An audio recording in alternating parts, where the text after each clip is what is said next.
students, myself Sanju, my qualification D.Ed. I am handling subject 10th standard Hindi from Saint Philomena School, Chandapura. बच्चों, आज मैं आपको 10वीं कक्षा का जो पहला कविता है मातृभूमि के बारे में आज मैं आपको समझाने वाली हूँ। इस कविता को समझाने से पहले मैं आपके इस कविता के जो कवि हैं श्री भगवती चरण वर्मा, इनके बारे में मैं आपको समझाती हूँ। बच्चों, आइए जानिए इनके बारे में। कवि परिचय। इस कविता के जो कवि हैं श्री भगवती चरण वर्मा। इस कविता के जो कवि हैं बच्चों श्री भगवती चरण वर्मा। इनका जो जन्म हुआ 1903 में उत्तर प्रदेश उन्नाव जिले में शफीपुर एक गांव में हुआ। ಅಂದ್ರೆ ಮಕ್ಕಳೇ ಇಲ್ಲಿ ಇವರ ಜನ್ಮ 1903ರಲ್ಲಿ ಉತ್ತರ ಪ್ರದೇಶದ ಉನ್ನಾವ್ ಜಿಲ್ಲೆಯಲ್ಲಿರುವಂತಹ ಒಂದು ಶಫೀಪುರ್ ಎಂಬ ಊರಲ್ಲಿ ಇವರ ಜನ್ಮ ಆಯಿತು।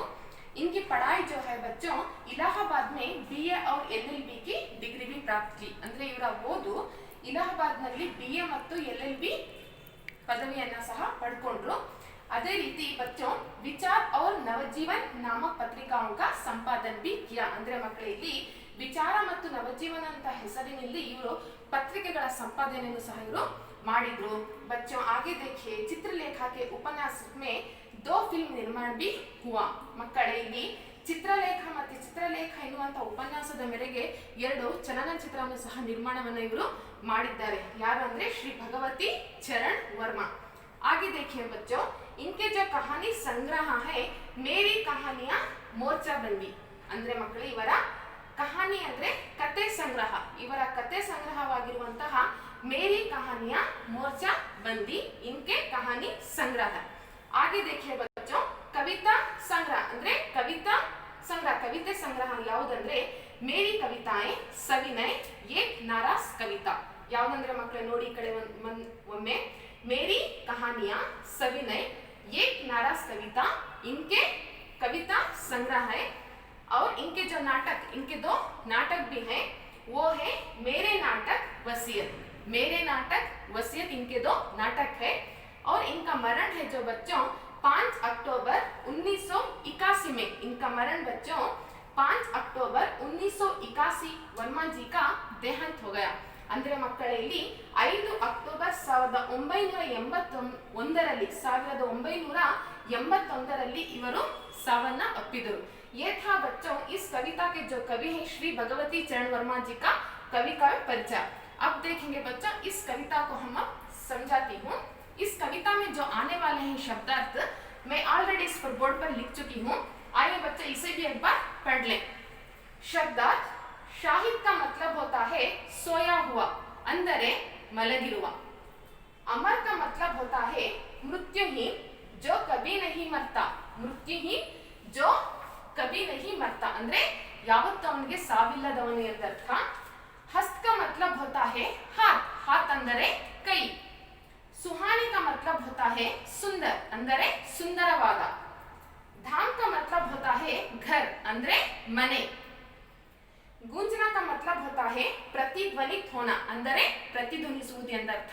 ये था बच्चों कविता में जो आने वाले कठिन शब्द का अर्थ। अब आइए बच्चों इस कविता को हम समझेंगे। पार्ट 1 मातृभूमि। पार्ट 1 कविता मातृभूमि। मातृभू शत शत बार प्रणाम, अमरों की जननी तुमको शत शत बार प्रणाम। ಅಂದ್ರೆ ಮಕ್ಕಳೇ ಮಾತೃಭೂಮಿ ನಿನಗೆ 100 ನಮಸ್ಕಾರಗಳು।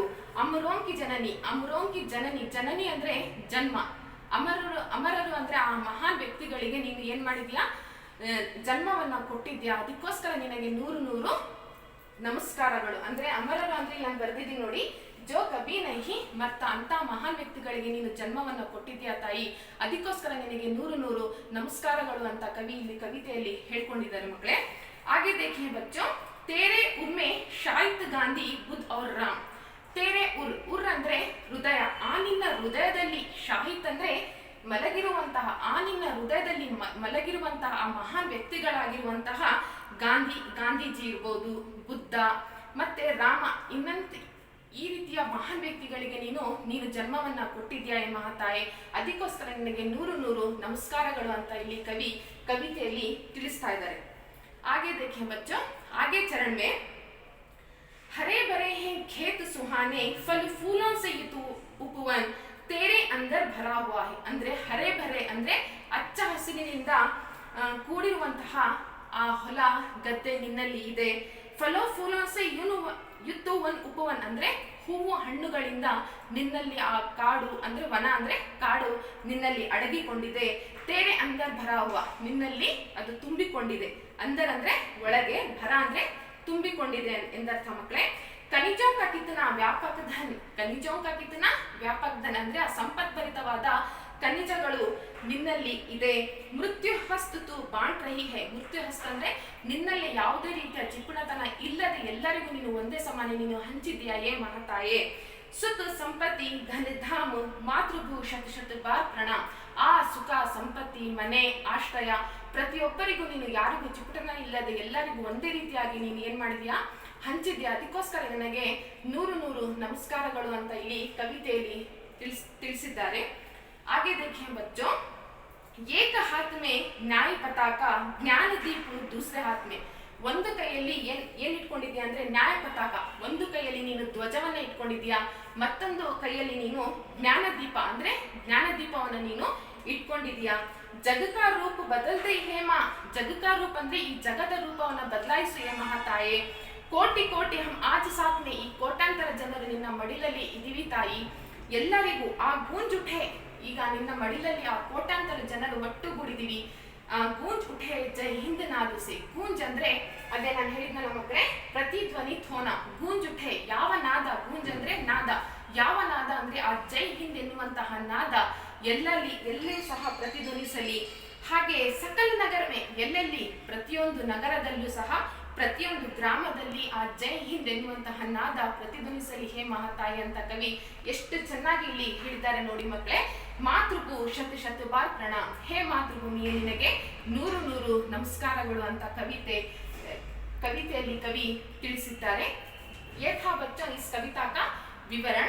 बच्चों अब हम आप और हम मिलकर एक बार कविता को अच्छे से पढ़ लेंगे. आइए बच्चों. एक मातृभूमि, मातृभू शत शत बार प्रणाम, अमरों की जननी तुमको शत शत बार प्रणाम. मातृभू शत शत बार प्रणाम, तेरे उर्मे शाहिद गांधी बुद्ध और राम. मातृभू शत शत बार प्रणाम. हरे भरे हैं खेत सुहाने, फल फूलों से युक्त वन उपवन. तेरे अंदर भरा हुआ है खनिजों का कितना व्यापक धन. मृत्यु हस्त तो बांट रही है सुख संपत्ति धन धाम. मातृभू शत शत बार प्रणाम. एक हाथ में न्याय पताका ज्ञान दीप दूसरे हाथ में. जग का रूप बदल दे हे माँ, कोटि कोटि हम आज साथ में. गूंज उठे जय हिंद नाद से सकल नगर और ग्राम. मातृभू शत शत बार प्रणाम. ये था बच्चों मातृभूमि का कविता. बच्चों मैं आज उम्मीद करती हूँ कि मेरा जो पहला 10वीं कक्षा का जो पहला कविता है मातृभूमि आपके समझ में आया होगा. आइए बच्चों एक बार फिर से हम इस शब्दार्थ को दोहराते हैं. शाहिद का मतलब होता है सोया हुआ. अमर का मतलब होता है मृत्युहीन जो कभी नहीं मरता. हस्त का मतलब होता है हाथ. सुहाने का मतलब होता है सुंदर. धाम का मतलब होता है घर. गुंजना का मतलब होता है प्रतिध्वनित